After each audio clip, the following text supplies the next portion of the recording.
have Gordon Duncan with us, and Gordon has been helping entrepreneurs break the 250K barrier, and he's here today to talk about the branding mistakes that were costing him Mhm. to break that barrier, and how he corrected those, and basically just went and Just took oh, off. to the moon, right? Just took off. So I'm actually gonna let Gordon take it away. And the way that we're gonna do this, you guys, is we're gonna let Gordon let us, give us value. And if you have any questions, definitely drop the questions in the comments. And if you're live with us, go ahead and hashtag live. And if you're on replay, hashtag replay. And just Gordon is just gonna take it away. I am excited for this. Go Well, ahead. I appreciate it, ladies. Thank you so much for the invite. I always love getting time with both of you. And this whole issue of branding mistakes is so ironic because I owned a marketing company. And you would think that, like, as a marketing company, as a marketing coach, I'd have all this dialed in. And part of it is just a reminder of the need for continuous learning, continuous coaching, and continuous training. None of us ever graduate. And so, what I want to do is share a story of the last 4 years and some of the branding mistakes that we made. And as soon as we corrected them, like literally, we had what's called hockey stick growth. It was here, and then we took off. And so, as my old mentor used to say, it's okay to make mistakes, just don't make the ones I make. And so, hopefully, if I share with you the mistakes I make, you won't make them. You can go make big, messy new ones. But as an introduction, my name is Gordon Duncan. I'm the owner of Capitalize Marketing and Consulting. We like to say that we help you capitalize on what you do best so you can grow your revenue and hit your revenue goals. And it always hasn't been that clean for me. That wasn't always the name of my company. It wasn't always our expression. So back in 2018, I had a business partner. And so my background was coaching, consulting, the medical field, and my business partner's background was corporate real estate and even NASCAR sponsorships. And so we were really at the very beginning a perfect team. And just real quick, everybody, we're no longer together, and it was totally good. He got a great opportunity. I just bless him. I'm so excited for where he's at. But at that time in 2018, we're like, let's start a business together. Let's bring all this together. And we needed a name. And I remember we were sitting at a Starbucks. I remember the exact Starbucks. I remember the table. And we're doing that exercise. If we had had a whiteboard, we'd have been writing it up there, but we just had paper. And we were throwing out, like, well, what are we about? What are those things we do? And that'll help us create a name. And so we were writing things down like revenue, profit, growth, startup, just hoping that those little things would give us some idea of a name. And two words popped up in our mind that just stayed. One of them was concept, and the other one was profit. And at some point, I don't remember which one of us did it. We're like, that's it, concept to profit. And we thought this is the perfect name for a company because it explains who we are. We're going to help you with your idea, the concept you have, and we're going to help you grow it so you can make a revenue and make a profit on it. And we were like, that's it. We are concept to profit. This is who we're going to be. And like at that moment, we never had another discussion on it. And I have a habit of reducing everything to its initials. It's just a habit I have.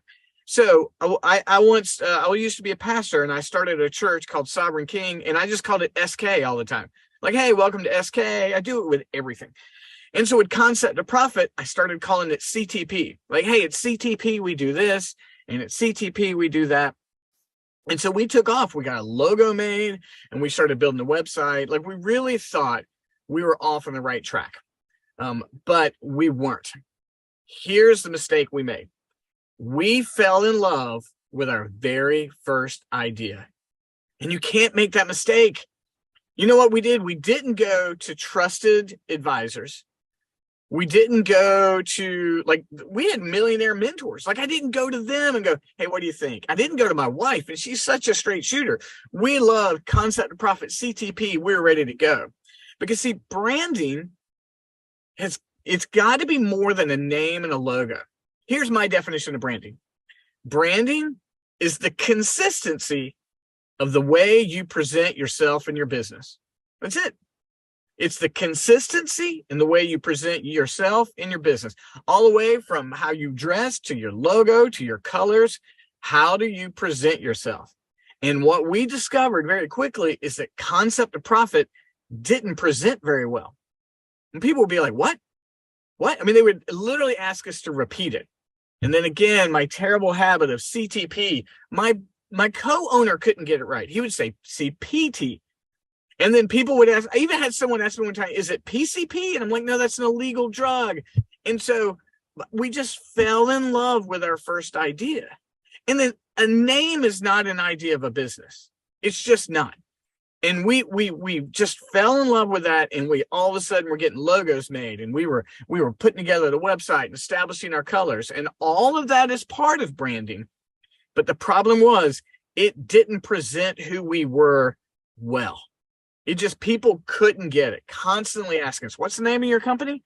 And that didn't work. And guys, when you are branding, your first idea may be great, but don't fall in love with it until you have tested it.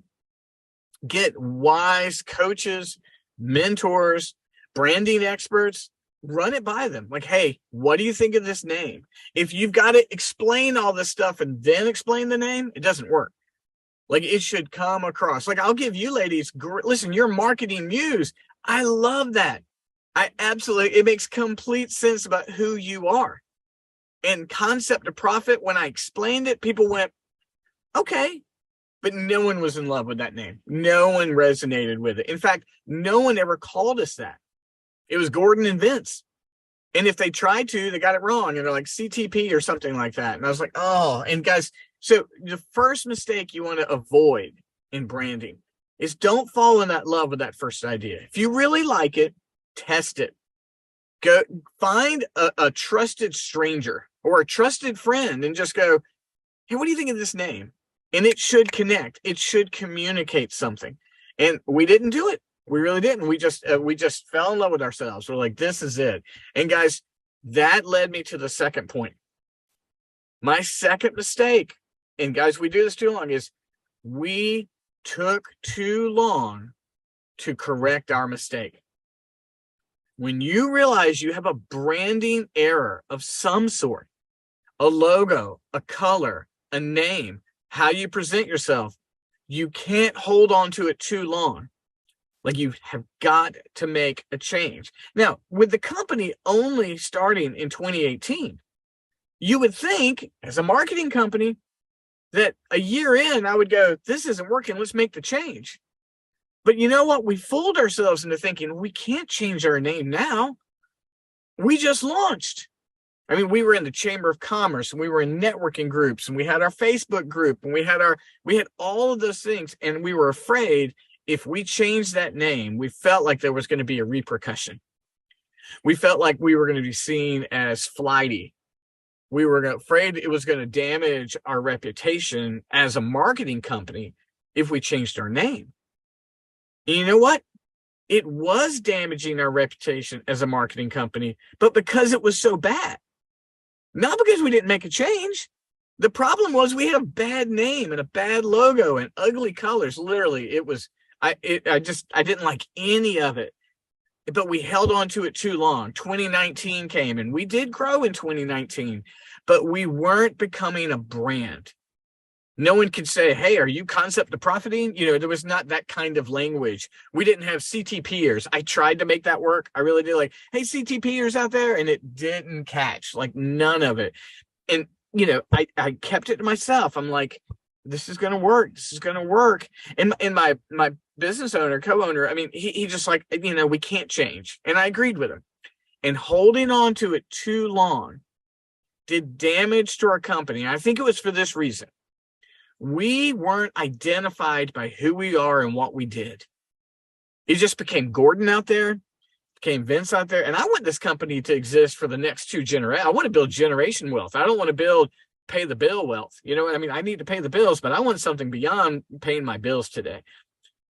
And I made a 6-month decision that could have affected the next 60 years. And you know what? There's something to be said to recognize the mistake you've made and then addressing it. So our first mistake was We fell in love too quickly with the first idea. We didn't get it tested. We didn't run it by people who were experts in the field. We didn't ask our mentors. The second one is we just waited too long. We waited and waited and waited. Now, before I share with you the third mistake we made, I want to tell you what we did. Finally, we sat down with a trusted mentor, and he just flat out said, you got to get rid of that name. You're never going to build your brand with that name. And we couldn't argue. Well, we just couldn't. We just couldn't argue about it. We knew it was true. And we weekly explained, but we just started. Like we built, he's like, you need to think long term. You're thinking too short term. That was his advice to me, which is really, really good. So we went back together. We started going back and forth, and we got advice. And then we landed on capitalized marketing and consulting. Now that communicates. And we landed on the phrase, we help you capitalize your best. We help you capitalize on what you do best so you can grow your revenue. It was clear. People knew exactly what we were doing. I mean, it just righted the ship. And I said, we're getting rid of these ugly colors.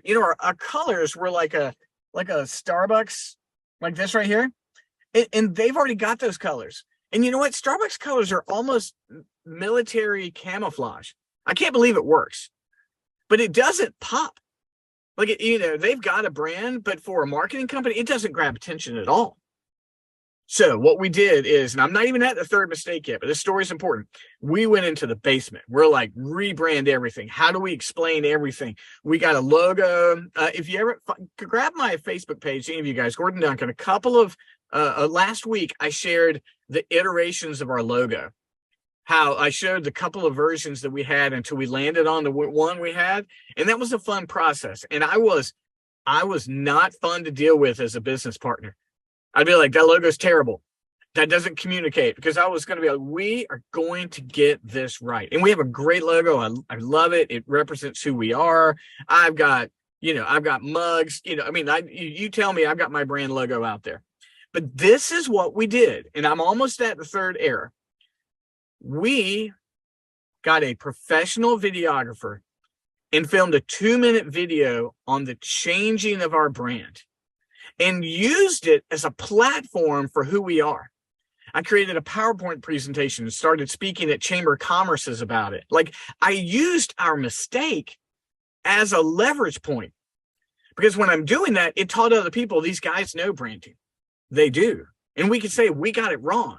And immediately capitalize your best made sense. Like, I can just tell people, if people go, hey, what do you do? I'm like, hey, have you ever felt like if people knew like what you did, like really knew how good you were, you'd get more business? And they're like, yeah. I'm like, that's what we do.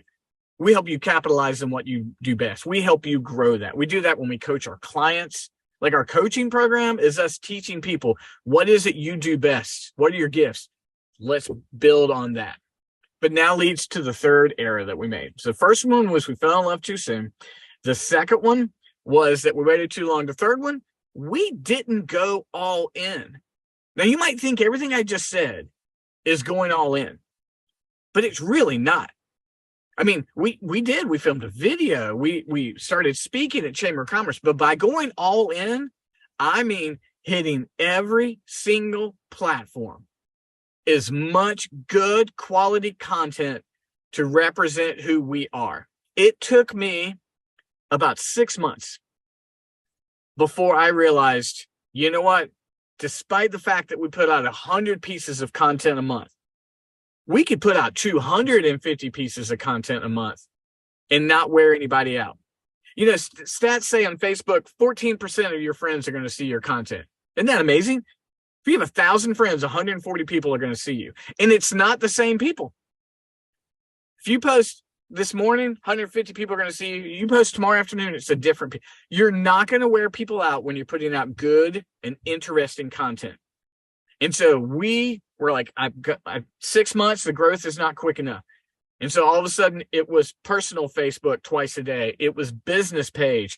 We launched a Facebook group that we give exclusive content to every single day. I've got a personal Instagram. I got a business Instagram. The business Instagram, exclusive TikTok, exclusive reel every single day. We launched a TikTok page. We went to LinkedIn. Like, I realized this is where I need to push in, and I need to let everybody know what makes us different. Because if I'm competing against other marketing companies, there's a million marketing companies. If I'm competing against other coaches, there's a million coaches. But we are the only marketing and marketing coaching company that's going to help you capitalize on what you do best to grow your revenue. I want it to be just singular. This is what we do. This is what we do. And when we quit making that mistake, when we said we're going all in, we're not going to annoy people, but we're going to put out good strategic content. Guys, I mean hockey stick growth. We had when we made this decision back in April of last year, we had a 21-day period where we took in $19,000. And it was purely based upon our change of branding and going all in. And then we've been able to get contracts that are like $32,000. And then we broke the 250. And then now I look at it and like, I'm going to enable people to avoid the mistakes that we've made. It's what we do with our coaching. And it's going to grow our business because it's a reflection of how we can grow other businesses, other entrepreneurs and professionals. So guys, that was the 3 mistakes that I hope you can avoid. All right, don't fall in love with your first idea. I mean, a name is not a business. It's just not. Don't wait too long to correct your mistakes. And then when you correct it, go all in, because I didn't. And when you do that, you will experience a growth in your business. You will. It'll get you on the path of 250. And if you've broken 250, it's going to get you on the path to break other plateaus.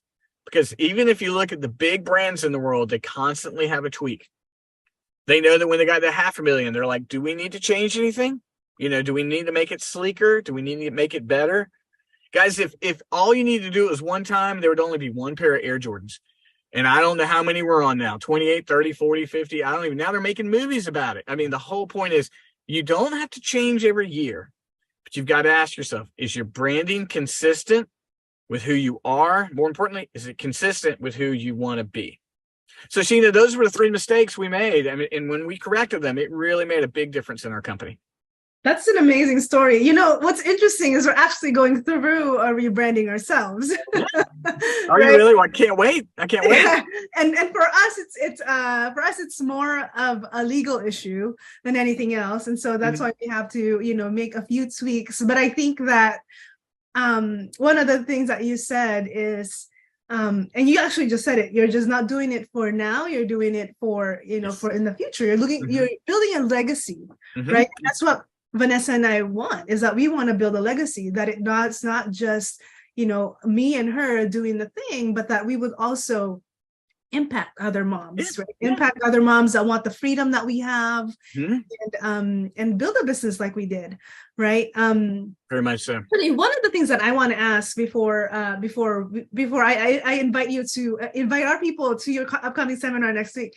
Oh, please, yes. I wanted to ask, what is when you say you went all in, like what are like the 2 or 3 steps that you took and said, this is now all in?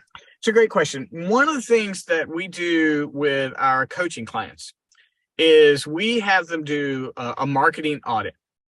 And we ask them to list every single platform they're on personally or professionally, list out how many friends or connections have, and then do a 1-week audit and write out how much content they put out. So it takes work. I mean, it really does. Well, when I was writing that program for my clients, I realized I need to do that for myself, right? I mean, and so when I looked at it, and I thought, wow, we're doing about 100 pieces of content, a month. And I realized that is not a lot of content.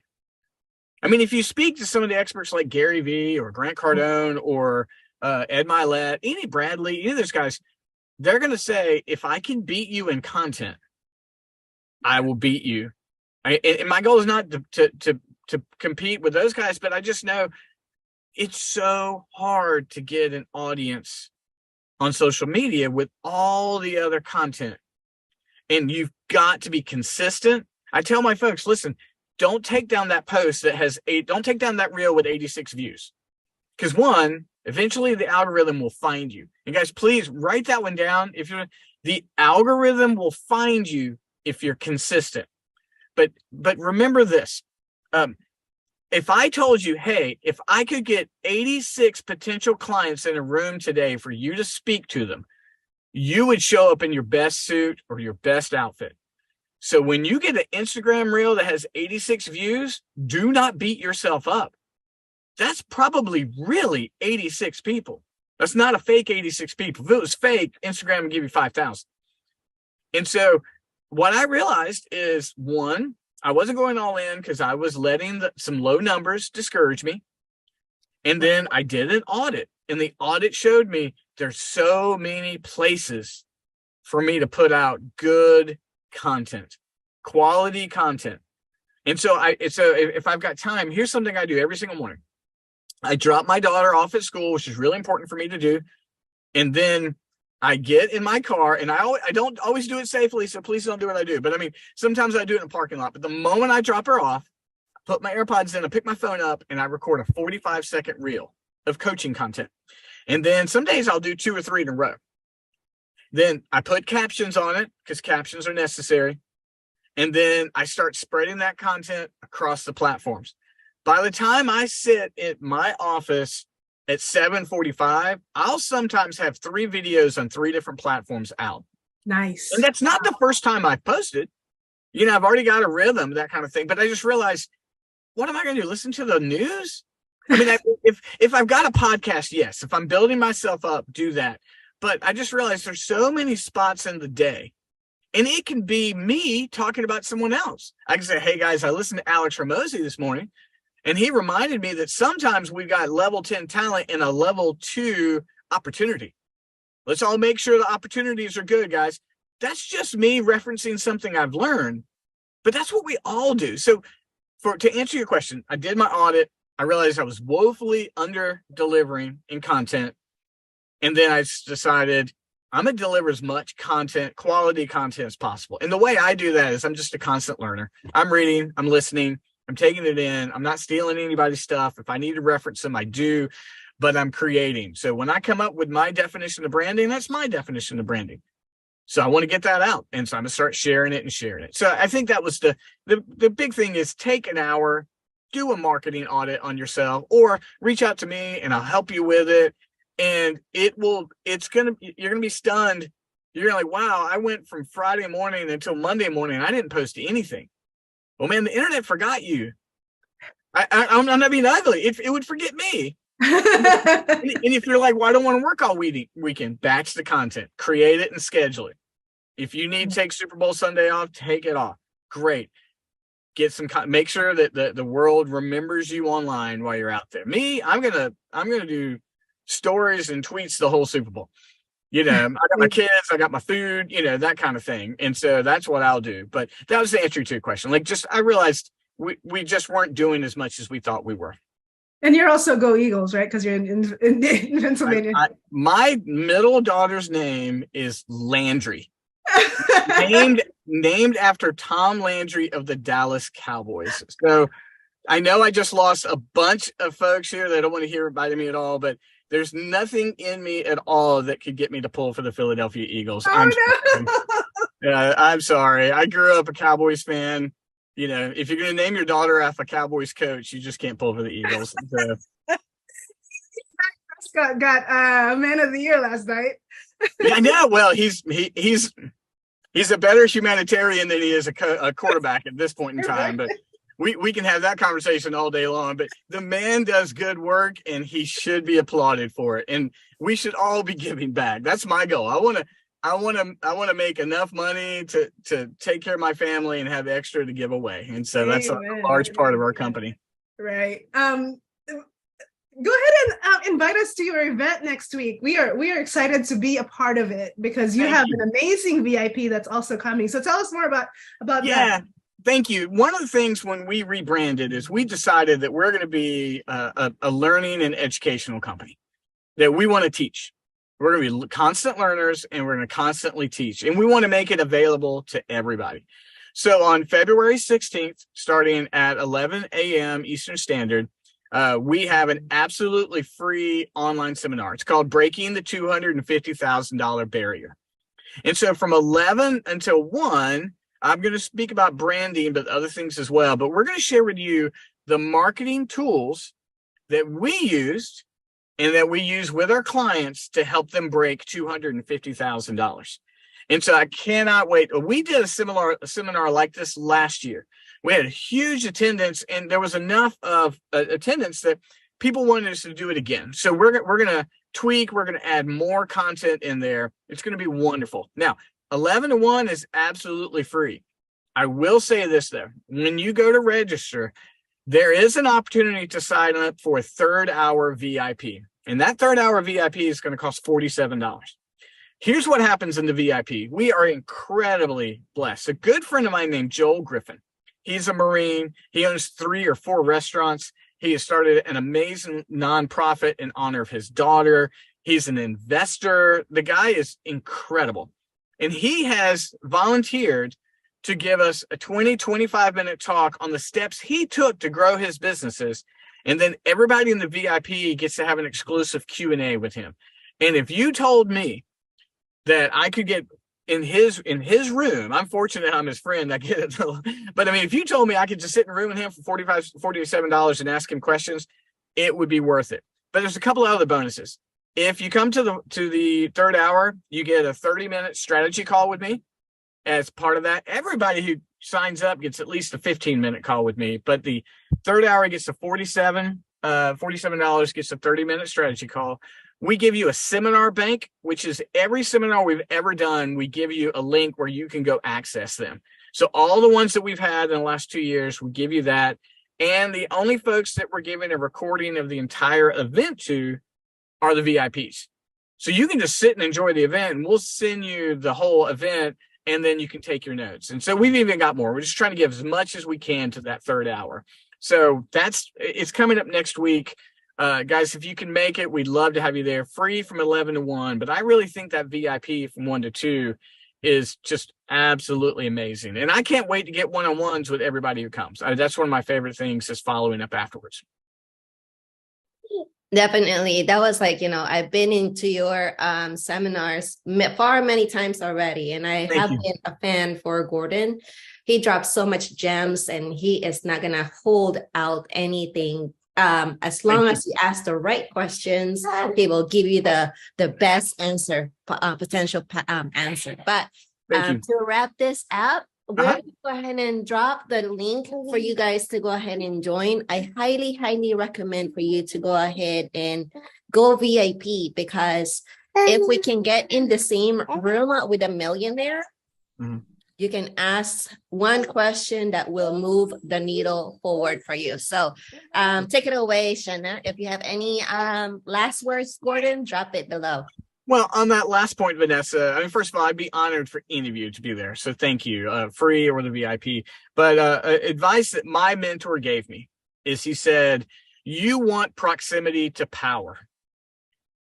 And he said, you want to be in the same room with people who have been successful. And he goes, because when you're in that room, sometimes you can just be quiet and listen. But every now and then you get an opportunity to ask questions. And I'm going to share in the seminar the questions I asked Joel that were transformative for me. But if you get proximity to power, it's going to transform. Vanessa's right. You might ask one question that goes, I've never thought about that. And so I look forward to seeing you all. I really appreciate this opportunity to talk to all of you, and really kind of you guys to share the link to my seminar. It's really kind of you. Thank you so much, Gordon. One last thing for me is that proximity to power just gave me goosebumps. I am so excited. And, and I think, one of the more popular quotes in the entrepreneurial space is, you are the average of the five people you most hang out with, right? And just being in a room with high level folks, like immediately like rises up the expectations that you have for yourself. And just you being able to imagine yourself, like, if they could do it, I could do it too. Yes. right? Yes. And that is like that. There is so much power in being part of the VIP because you are now in a room full of successful people. Mm-hmm. Yeah, thank you so much. I mean, you're 100% right. If we start spending time with people who are ahead of us, we have no choice but to try to move towards that. Exactly. Because those are the rooms that they're used to being in, and they're the rooms I want all of us to be used to being in. So thank you.